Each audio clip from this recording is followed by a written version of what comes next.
Presidente, lei con la Banca degli Occhi ha parlato di orgoglio, ci spiega?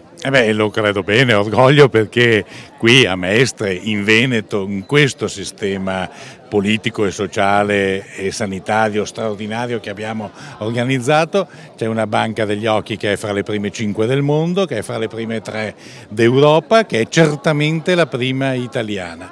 Un centro avanzatissimo che tutto il mondo ci invidia, che tutto il mondo studia e che per noi è per davvero uno dei grandi motivi di orgoglio.